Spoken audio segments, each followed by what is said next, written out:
And I'm Mira Rubin here with you on Enlightened World Network. And today's topic is it's time. And what's it time for? It's time to stand up. It's time to speak your heart. It's time to be engaged with life.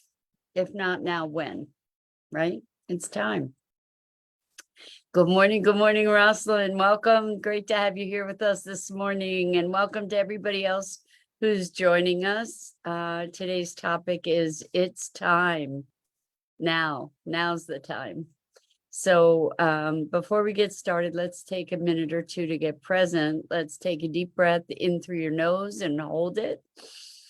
And imagine clean, crisp oxygen flooding your lungs, flowing into your bloodstream, nourishing all your cells, all your organs, bringing vital life energy to your body and being. And as you exhale, exhale any tension, stress, negativity, fatigue. And now let's take another deep breath in through your nose and hold it.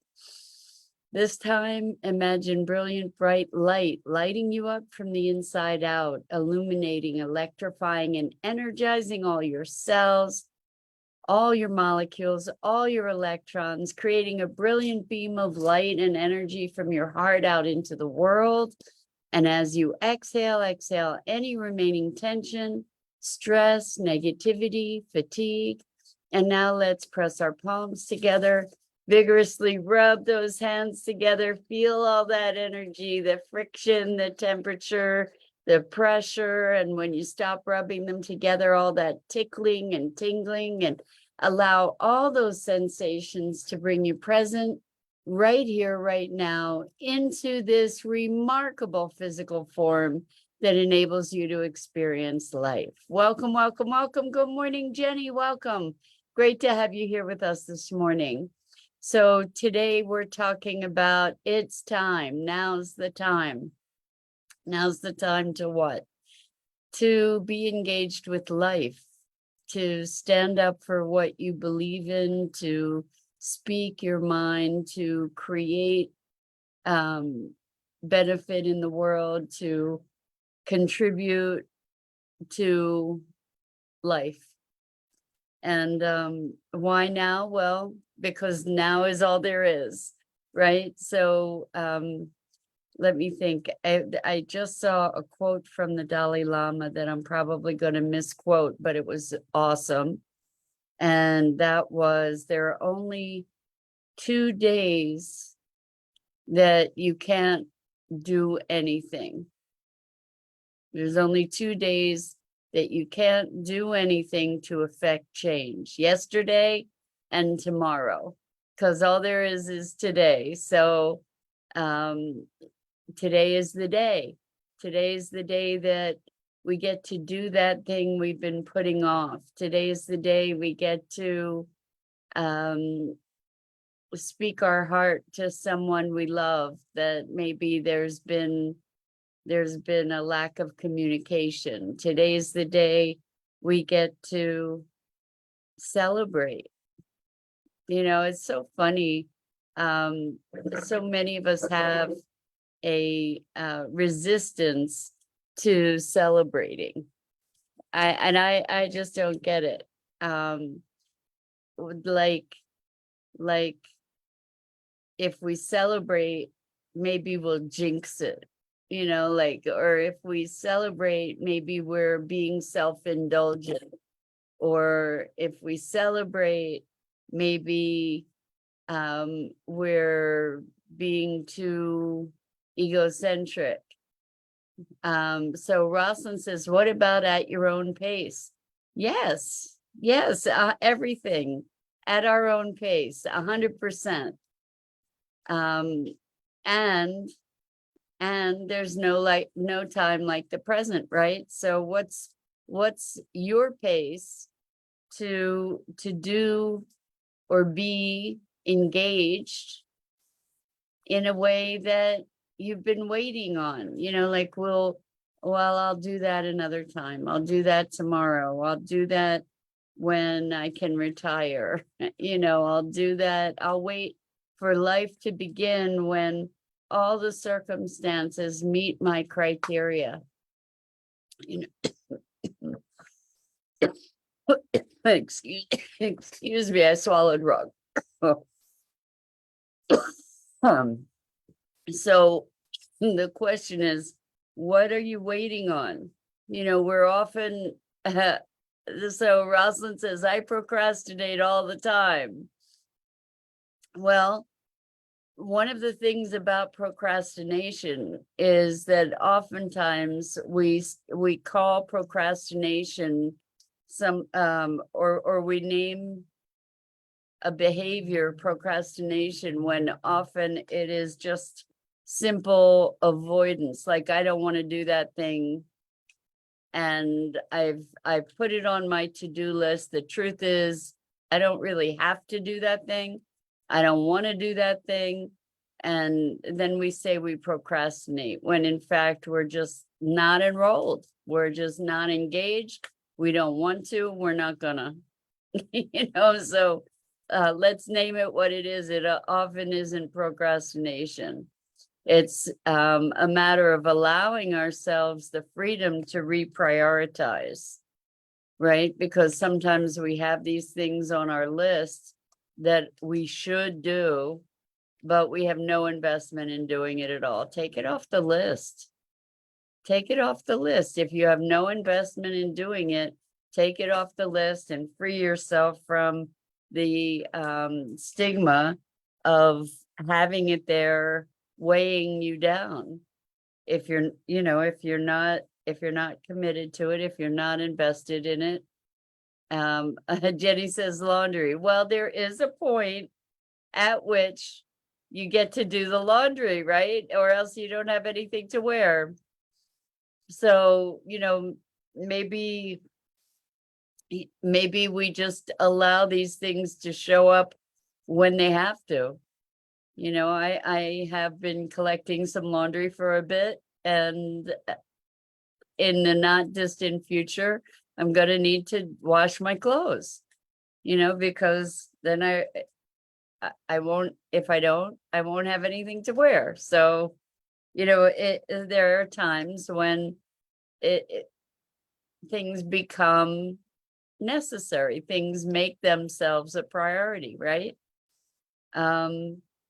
But I do think that we tend to clutter our lives and our consciousness and our sense of responsibility with things that we think we should do that we have no commitment to, no investment.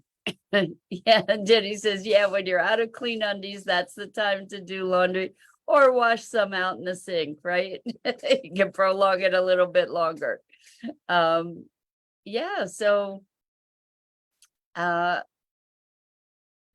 think that we get to look at now's the time for what's that thing you've been wanting to do, but you just haven't given yourself the time, the priority, the freedom to take action. You know, someday, one day. Well, what if someday's today? What if someday's today? So, you know, I know someone who recently got a pretty intense medical diagnosis. And Jenny says to buy a new car. I hear you, Jenny. You've got some stuff going on with cars. I think you get to explore that because it's very, very interesting. It's very interesting and kind of defies the odds. So, you know, I think that there's maybe a really powerful and positive message available to you, you know, in your interesting history with cars. Because, you know, metaphorically, they say the car is our self, you know, just like our home is our self. So I don't know what kind of exploration and discovery you might. Jenny says, I've been searching. Okay, well, good. Be open to it. Be open to it. And And you know, just play with the idea, see what might be, what might make itself known to you. Anyway, now's the time. There's no time like the present, they say, right? Because that's all there is, really. I mean, I was talking about hearing about this person who had a pretty intense diagnosis, and it made me think, well, what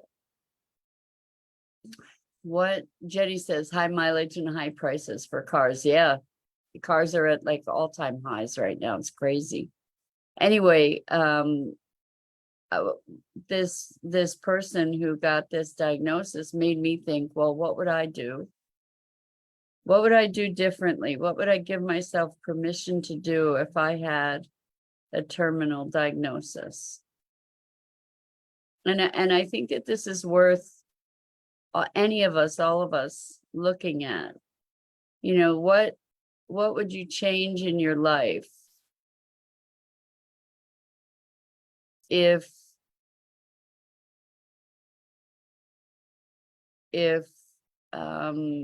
you knew that you had limited time? Because the truth is, we all have limited time. We just don't know how limited it is, right? But what would you do? It's funny. I used to move around a lot. I'd go from place to place to place, apartment wise. And I would never really do the place up the way I wanted it, because I always figured I wasn't going to be there long. And this place where I am now, I've been here for forever. And I also gave up that I'm not going to do it up because I won't be here for long. And I really made it home. And I think we often predicate our lives on later. You know, like, I'll do that later, or I'll feel happy when I get that new job. I'll feel successful when I make that amount of money. Jenny says, I don't know how the reflection is on myself. And right before that said high mileage and high prices. That's funny, Jenny. That's very funny. Anyway, let's look at no time like the present. What if we were to live life knowing that we are going to die? Because we are going to die. So what if we were to live life with recognition of that? What would we do differently? You know, what are those things on our bucket list that we've been putting off for someday, one day? You know, what are the ways that we've prioritized our lives? So Jenny says, I've been there with leukemia, with 7 months remission. The second time I was in fear I wasn't going to make it. I got you, Jenny. That's intense. So you definitely know what I'm talking about. And in facing that kind of imminent threat, it changes our perspective on life dramatically, right? It changes the way we are in life. And we can use that as a way to enrich our lives, you know, to drink in life more fully, to engage more fully, or we can shrink. You know, we can try to live under the radar, so to speak, or we can shine the light that we are, for whatever time we've got, right, in this moment. So Rosalind says, leaving this world to disappear gives a sense to leave a mark or legacy. So, Rosalind, it's interesting that you say that, because a lot of people are very committed to leaving a mark, leaving a legacy. And in time, when we're looking at leaving a mark or leaving a legacy, we're looking at that pretty much in human terms, right? Like based on human values. And humans haven't been here for all that long in the larger scheme of things. But you have the pharaohs, for instance, that we dig up and find out about. I mean, that's kind of an extreme level of legacy, right? But there are other civilizations that have come and gone and been utterly forgotten. And our current civilization isn't very old when you think about it. And what does it mean to leave a legacy? Is it to be individually remembered? Is it to, I mean, a lot of people have children because that's their legacy, right? To continue their history somehow. Jenny says, yes, you relish the moments with the ones you love. It's kind of like the amount of time you have left with your mom. Wow, Jenny, thank you. Today is her birthday, as a matter of fact. And so yesterday I was talking about waves. And I think it was yesterday. Anyway, what I noticed was that I had all these waves of emotion around her being here and her not being here. And I am becoming a lot more present to the impermanence, right? The passage of time and the imminence of death, right? Or that transition. It's gotten a lot more real for me with her, with this birthday. Jenny says it's a tough one to think about. Yeah, it's interesting because it's such a mixed bag, right? We have these histories that we have with people, and it's such a mixed bag, and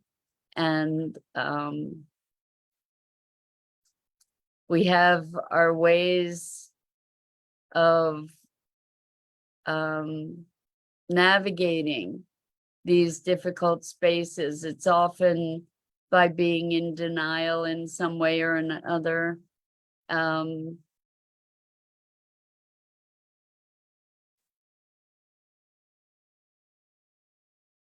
It's often skirting the issue, or being very pragmatic and matter of fact. We try to cultivate ways that we can navigate loss, thinking that we can immunize ourselves against it in some way. And I think there's tremendous value recognizing the preciousness of the moments of our lives. And I can say, we get caught in stupid stuff, like getting pissed off about the dishes in the sink, for instance, or, spending all kinds of time doing stuff we hate, or not realizing how precious every moment is. So Jenny says, is your mom still alive? Yeah, today's her birthday, 92. So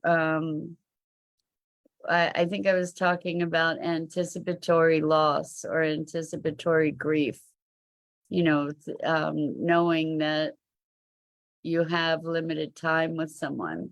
which the truth is we all have limited time with someone, you know? It could be a day, a week, a month, a year, decades. But what in our lives are we taking for granted that perhaps we could more deeply appreciate and engage with? So, and recognize that each of us makes a difference. So, Rosalind, you were talking about legacy. Legacy is maybe how we make people feel. They remember us, you know.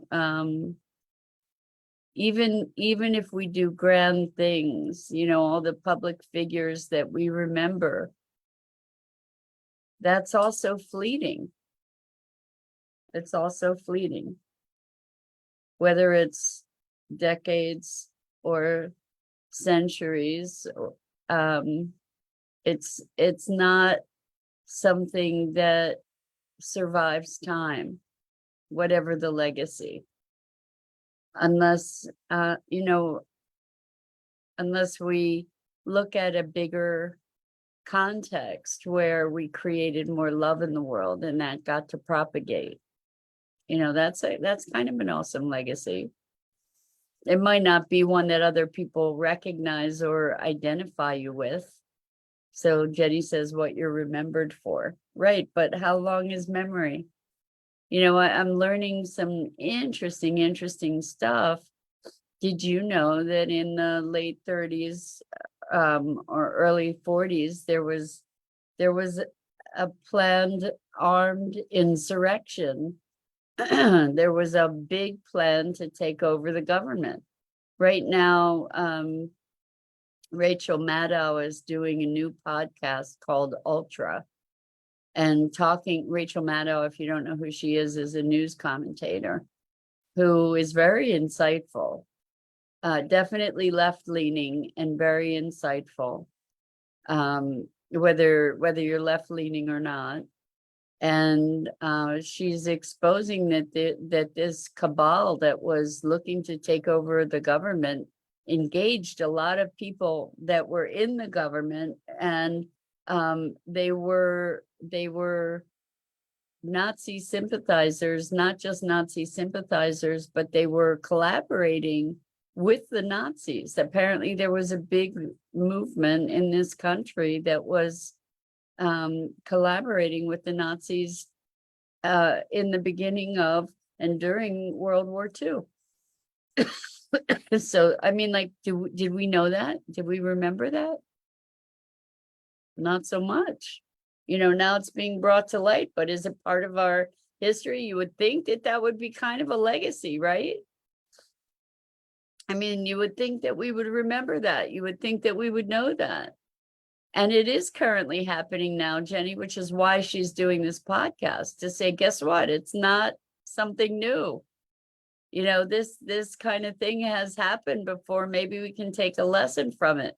Jenny says, how you leave people feeling and your time spent is more important than what you give. I agree, more important than things. Jenny, I don't know if it was cut, you know, I think it was not given priority. I don't know if it was directly covered up in a deliberate way. Parts of it were. Jenny says, who is she again? Rachel, Rachel Maddow, Maddow. The podcast is called Ultra, Ultra. And it's very interesting because some of the rhetoric from that time is directly being parroted now. And it's very, very, very interesting. And in fact, you know, the US received a whole lot of Nazi scientists after the war. In fact, that's where our aerospace program came from to a certain degree. We had Werner von Braun and a bunch of other German and Nazi scientists that came and became part of our government too. So I think, I don't know if that was Project Paperclip, might have been, but you can look that up too. Very interesting history that we don't know about typically. Rosalind says seasons and the time of day control our sense of time. The river flows, swells, meanders. What attachments do we have to things that are constants, the things we want to stay the same? Well, things don't stay the same. And that was very poetic, by the way, Rosalind, beautifully spoken. And seasons and time of day.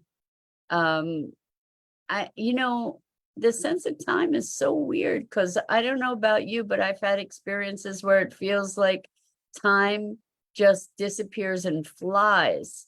And other times a day can last a month. So while the seasons and the time of day help us to meter ourselves somehow or give us a grounding in a broader cycles of time, I think that our internal experience of time is on some other kind of clock that I don't really understand for sure. Jenny says, yes, they made the fertilizers that poisons the food. Well, Bayer's a German company. Monsanto, I don't know where where they're from. Jenny says it sure does. And I'm not sure what it sure does is time flies.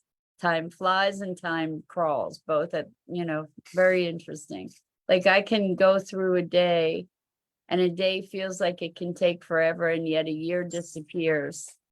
So anyway, I gotta go. Lots and lots of love to you. Until next time, I'm Mira Rubin, here with you on Enlightened World Network. And I go live here each weekday morning at 9 a.m. Eastern. Please, please, please check out the other awesome programming on Enlightened World Network. And until next time, so much love to you and deep appreciation for your engagement and willingness to explore sometimes uncomfortable topics and to just be engaging. So much love to you. Until next time.